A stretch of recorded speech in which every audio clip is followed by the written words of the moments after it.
Welcome to the Yorkshire Tailor. Today we're going to show you how to make a handmade buttonhole. First of all, we need to look at the instruments that we need to make the buttonhole. First of all, we're using a pattern master, as Izzy will point out now.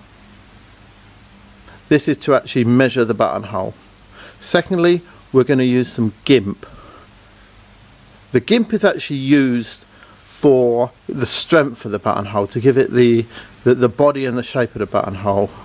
After that, we're going to look at the cotton. This is where we're going to serge the buttonhole once we've cut it. In front of that, we have the small pair of scissors.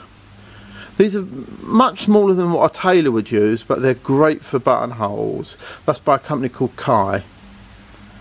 After that, we're going to have a look at the silk that we're actually going to use. There's about 100 different colours that you can choose from, so if you've got the colour chart, you'll be fine. Now the buttonhole punch. Now this is a great buttonhole punch. There's lots of old-fashioned metal ones. This is the one we always use. It's a really good buttonhole punch. Next, we're going to look at the chalk. This is just to mark it. There are two types of chalk. This is the traditional chalk, but there's also like a wax chalk which evaporates when it comes with heat. I find it good, but to be honest with you, sometimes when it disappears it leaves a mark. We're not happy with that. The needles that we use is a company called John James. They're great, really important. Some people use a thimble, some people don't. We always use a thimble. At the top up there you can just about see the beeswax, and then a scrap bit of cloth to help punch the hole. So thank you, Izzy. At the end of the video, what we will do is we're going to sort of demonstrate the actual buttonhole, how to produce the buttonhole, and more importantly, we'll give you a list of the trimming merchants that we use. So we're just going to move on to marking the buttonhole. Okay, you can see that Izzy's now set up a hot iron, a piece of cloth. This is like just a scrap piece of cloth. There's 75 centimeters of silk and the wax. Now, Izzy, if you just prepare the wax, and I'll talk you through that. So most finishers will have their own way of actually preparing it. What Izzy normally does here is she'll rub the silk through the wax 4 times, and that then gives it the little strength, and the way to work with the silk is so important. And there she goes. You can see little bits of wax coming off. That's quite normal, don't worry about that. And then what she'll do now is she'll lay the actual silk in the middle, and then she'll sandwich it, and then she's going to place the hot iron on there just to take away the top of the wax, so it actually becomes quite strong in its own way.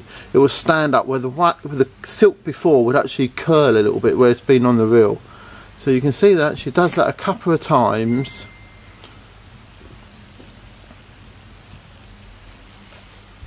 And by not doing it, if you didn't do this, you'd really have a problem with the wax coming on the cloth, it getting stuck, and no finisher will love you for that. So there we are, that's all prepared. So what we're going to do now, we've cut 10 centimeters already of the Gutermann gimp, and what we're going to do now is mark the buttonhole, and then we'll start working on the buttonhole. Okay, you can see now Izzy has actually prepared a piece of cloth. Normally we would do this on a jacket, sleeves, trousers, hip pockets, but for the purpose of the demonstration we just created 3 layers of cloth. Now the top layer is the bit that you see, the front of the cloth, there's the back of the cloth, and then there's a middle bit that we use. For us, we use a canvas. Some people will use a fusing, a heated cloth. So it's important to sort of make sure nothing moves. So what we're going to do is mark it. We're going to actually before we cut the hole, we're going to base round where we are so nothing moves. Now, before we mark the actual buttonhole, we have to consider the size of the button. And here you can see 2 buttons. I'm just going to zoom in a little bit for you. There are the 2 buttons. One would be a cuff button and one would be a front button. 2 different sizes. So just remember, when you do your buttonhole, for our purpose of the demonstration, we're going to do approximately 2.5 centimeters, around 1 inch for the buttonhole, which is for the larger of the 2 buttons. If you're using cuff holes, you'd obviously use a smaller one. Smaller buttonhole. So I'm just going to zoom out, and Izzy, if you just want to mark that buttonhole, I'd be most grateful.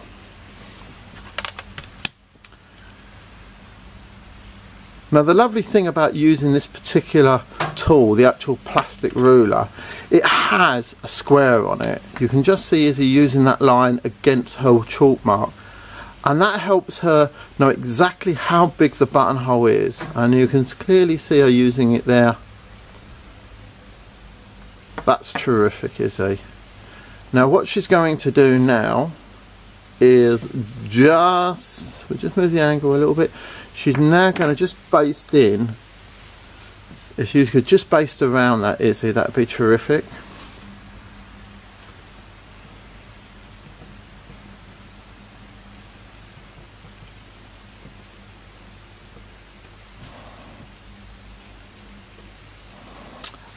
And all that really is just to stop the cloth moving. Depending on your experience, I guess some people do it all the time. I do quite a lot of the time. I don't do as many buttonholes now as I used to. And someone with Izzy, you know, she's got years of experience behind her now. She doesn't necessarily do it, but certainly, you know, depending on the cloth, she will do it on some. So now you can see it actually basted. I'm just going to zoom in so you can see that a bit better.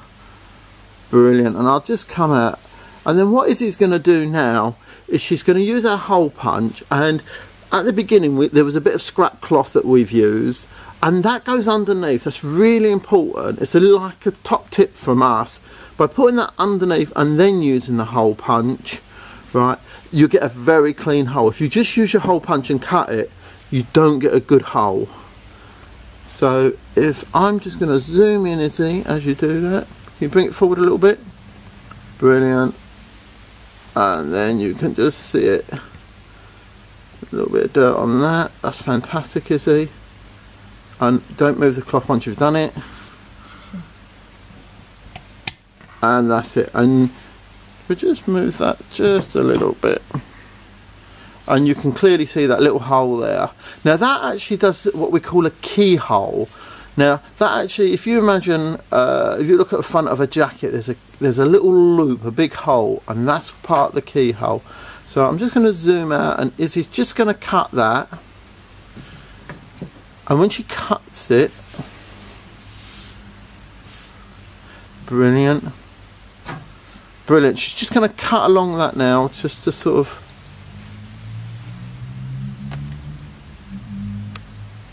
There we go. And if you just let it lay there, yeah, you can clearly see a great little cut. Now, the important thing about that is a really sharp pair of scissors. So Izzy's going to sit down now, so we're just going to move position, and then we're going to actually serge it with our cotton. So if you just bear with us. Okay, here Izzy's now sitting down on a chair. You can see we've got a needle and a piece of the cotton that we use. Moon cotton. So Izzy's now just going to serge this.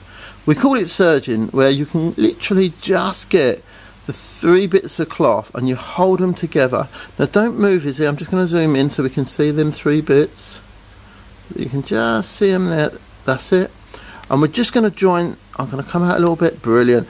And we're just going to join them 3 by just what we call over sewing serging. So I'll let Izzy just do that. And this is really handy. Sometimes with a really frayy cloth, you'll find that it kind of comes out a little bit once you've cut it. Don't be scared to either sew them in or even, you know, cut them off. You know, it's just what you'll find that most finishers are usually people that actually do the buttonholes and the lining. And what's really important, did you just see the Izzy there? What she does is she moves the cloth. Her hands, her left and right hand, never really moves. A buttonhole is just one stitch that just is duplicated numerous times for the length of the buttonhole. And again, all she's doing there is just changing the cloth all the time. And now she's doing the return, which is the come back to where she begins. And if you just stop there, Izzy, I'm just going to zoom in. And we're just going to zoom in. Brilliant. Oh, now we zoom out. Okay, thanks, Iz.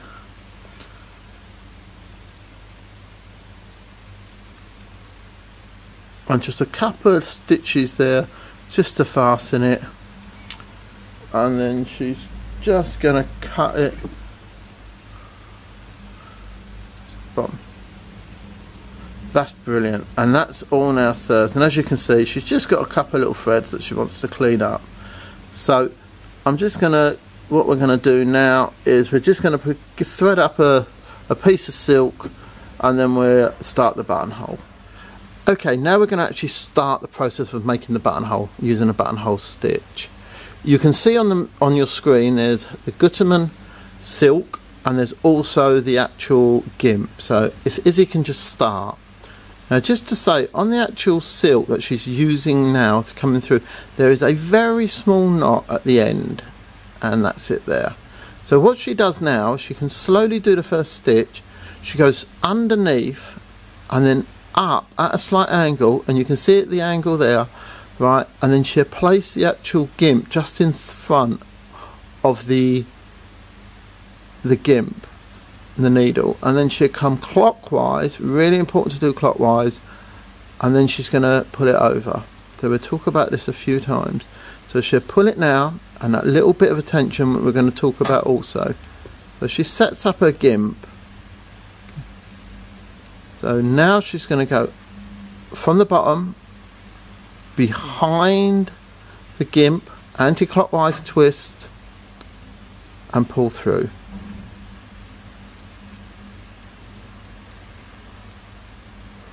Underneath, go behind the gimp,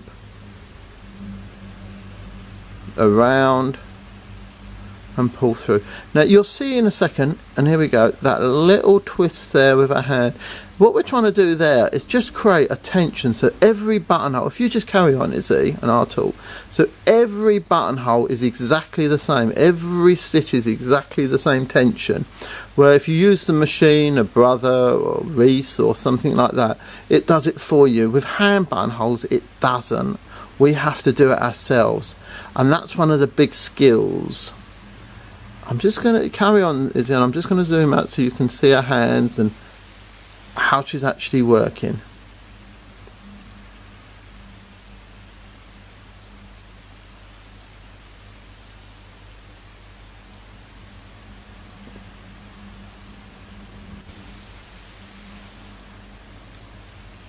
And there we are. And you can just start to see the actual buttonhole forming. There you are. It's beautiful.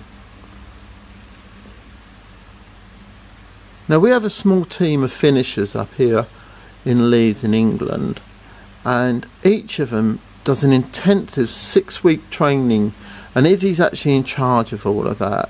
So they do a 6-week training course where they do their 100 buttonholes or whatever. You know, my boss Patrick used to talk about it takes 100 buttonholes before you can do one. I kind of, from the old school, I agree with that. I think the more you practice, the better you become, and the more confident. And the thing when you come to doing hand buttonholes, it is about confidence. It's about skill. And there we go. That's beautiful. And you see her hands don't really ever change. And in a minute when we come to the keyhole, the round bit of the buttonhole, we'll come out a little bit, but what we'll do is you'll see her hands don't really ever move. It's the cloth that moves. You know, she's like a little machine there. The only difference is you have to pay her at the end of the month and feed her.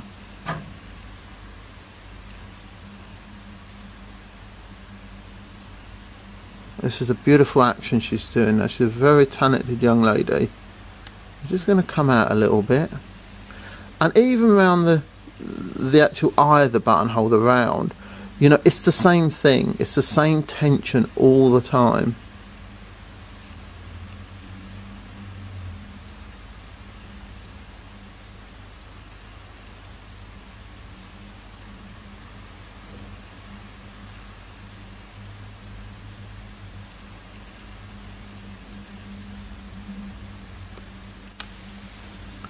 And there, right, I'm just going to zoom in a little bit. Now you can see there, she's just moved the gimp, and that will then eventually come round, and you can start seeing the actual eyes along the actual buttonhole. So I'll just let her carry on. The angle of her needle has also changed a little bit, and what that is we're trying to make the buttonhole starting to go around. Now you can see those slight little movements where she's turning the cloth, and that again is to help it go round. Now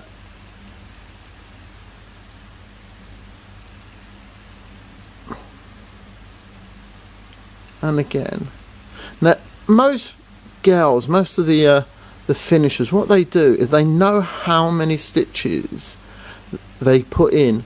Not so much the length of the buttonhole, that's determined by the button, but the actual round of the buttonhole, the actual circle of the buttonhole. They know roughly 8, 9, 10 stitches. Each person's different.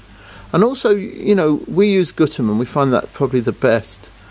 But what you'll also find is some of the other stuff, you know, some of the Italian silks are a little bit finer and you have to put a little bit more work in. Nothing wrong with that, it's just different. And there she goes. And if she just pulls that out and then just stops for a second, and we're just going to show that, and then you can clearly see the buttonhole starting to really be formed. So if you can just carry on, Izzy.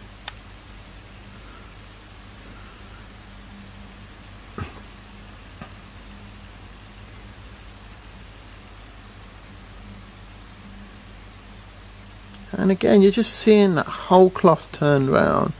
Now that might be a jacket, it could be an overcoat, it could be a pair of trousers, you know, or a skirt having a buttonhole.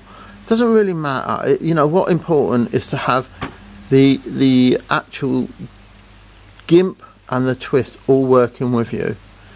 Now we're going to do other videos. We're going to do like a Milanese video, Milanese buttonhole and a double-sided buttonhole. And we're going to do like halfway through a buttonhole change the colours. So there's going to be probably about 5 or 6 videos like this, which I hope you're all going to watch and learn from.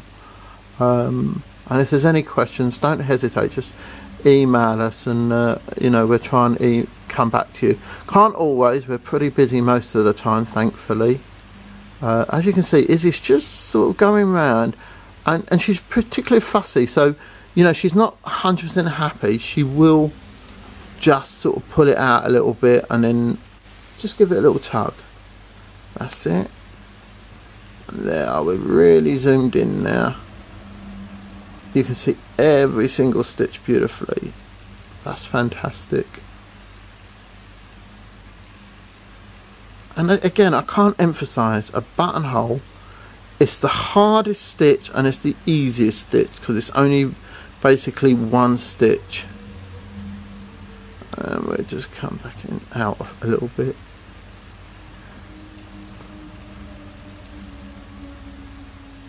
Now my old boss, Mr. Dennis Hallbury, used to be the boss at Anderson and Shepherd in Savile Row. When I first started doing buttonhole, the old bugger, he used to count the stitches. Right, used to mark the middle and then count the stitches left and right.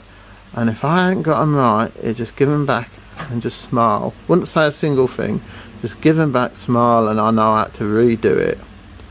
A great way of learning. And there we go.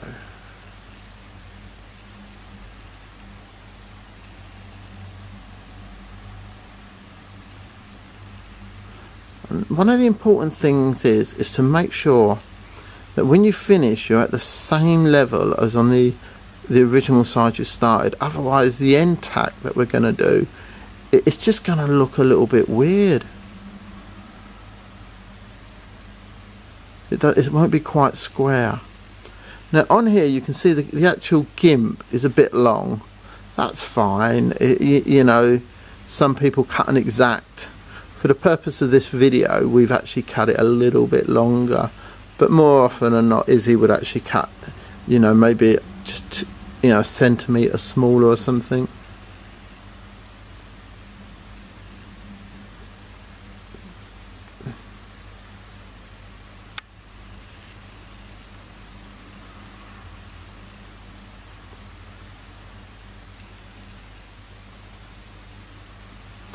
Great. And then when she starts doing the end, we're going to really zoom in and watch her do that. It's a really great piece of art here.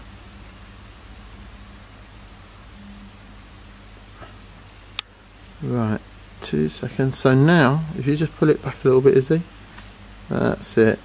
You can now see the actual form of the buttonhole left and right. So we'll just take that out. So what she's going to do first of all is she's going to put a needle in and leave that there, Izzy, so you can come away. Can you see the needle is in between the two gimps? She's going to push that, pull that through, and then come up on one side of the gimp on the outside. There we go.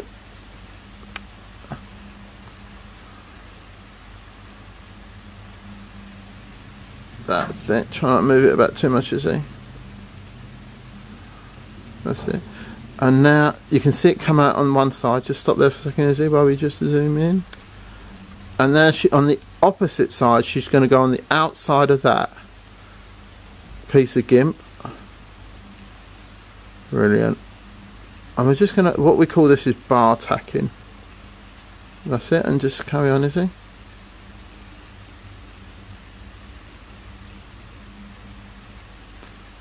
And if you can just stop there, Izzy. Okay, we've just changed the angle a little bit so you can actually see the bar tack.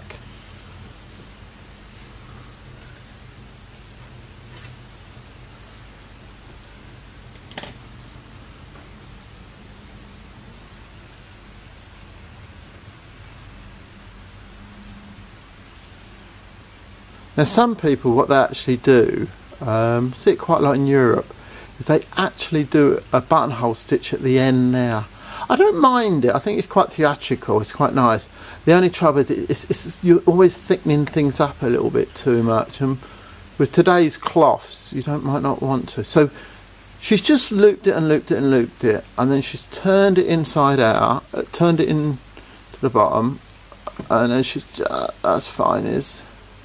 And now she's just going to over sew into the cloth a little bit there.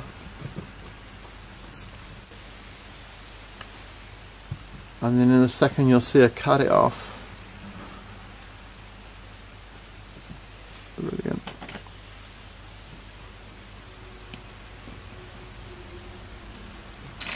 And she'll turn that over now. And if you just bear with me, Izzy, we're just going to zoom into that. That's beautiful, that buttonhole. And you can actually see the gimp and a little bit of cotton. So what she's going to do is just very carefully cut that. It's a little bit harder for her because it's not a normal position standing. She usually sits. And there's a little bit of cotton that she's going to cut off. And as you can see there, that's a beautiful buttonhole. And she's just going to use her fingers just to get it out. And I think if you can do after 100 buttonholes, you can do a buttonhole like that. I think you've done well. So anyway, listen, there's going to be some names of trimming merchants and stuff on the back of this video. Hope you've really enjoyed it. A special thanks to all the Instagram and Facebook followers. And this is the YorkshireTailor.com calling it a day.